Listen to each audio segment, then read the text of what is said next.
ঘরের খাবার ভালোই লাগে না। রেস্টুরেন্টের সুস্বাদু খাবারেই যেন সারাক্ষণ মন পড়ে থাকে। একটি চিকেন ফ্রাই, মিট বক্স কিংবা হট ডগ সাথে এক বোতল কোমল পানীয় না হলে তো চলেই না। এতেই যেন সকলের মন জুড়ায়। কিন্তু আপনি কি জানেন, মন জুড়ানো এসব ফাস্ট ফুড কিংবা কোমল পানীয় একটু একটু করে কেড়ে নিচ্ছে আপনাদের জীবন।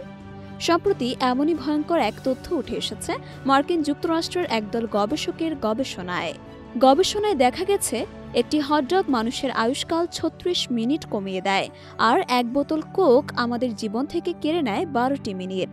একটি চিজ বার্গার ৯ মিনিট এবং একটি বেকনের ফালি মানুষের ৯ মিনিট আয়ু কমিয়ে দেয়। যুক্তরাষ্ট্রের মিশিগান বিশ্ববিদ্যালয়ের খাদ্য ও পুষ্টিতত্ত্ব বিভাগের অধ্যাপক লুইস আলবের্তো জামোরা ও তার নেতৃত্বাধীন বিশেষজ্ঞ দল সম্প্রতি এই গবেষণাটি পরিচালনা করেছেন। আন্তর্জাতিক এক বিজ্ঞান সাময়িকীতে সেই গবেষণার ফলাফল প্রকাশিত হয়েছে। এই গবেষণায় বিশেষজ্ঞরা এমন বেশ কিছু খাদ্যপণ্যের তালিকা করেছেন যেগুলো মানুষের জীবনের জন্য ক্ষতিকর। গবেষকরা দেখেছেন, মানুষের আয়ুষ্কাল হ্রাসের ক্ষেত্রে শীর্ষে রয়েছে ফাস্টফুড শ্রেণীভুক্ত বিভিন্ন খাদ্য পানীয় এবং অতি প্রক্রিয়াজাত খাদ্য ও মাংস।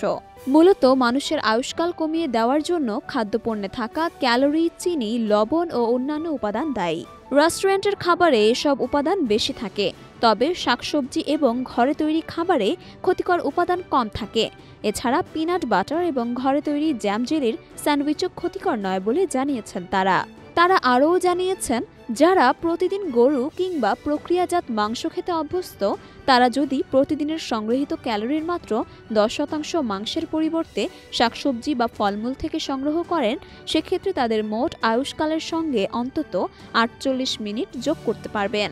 গবেষক দলের একজন সদস্য বলেন, তারা একেবারেই ছোট পরিসরে গবেষণাটি করেছে। আরও বড় পরিসরে করলে হয়তো অনেক তথ্য জানতে পারত, তবে এই গবেষণার মাধ্যমে তারা একটি পরিষ্কার বার্তা দিতে চায়, আর তা হলো, সুস্থ থাকতে চাইলে এবং বেশি দিন বাঁচতে চাইলে খাদ্যাভ্যাস বদলাতে হবে।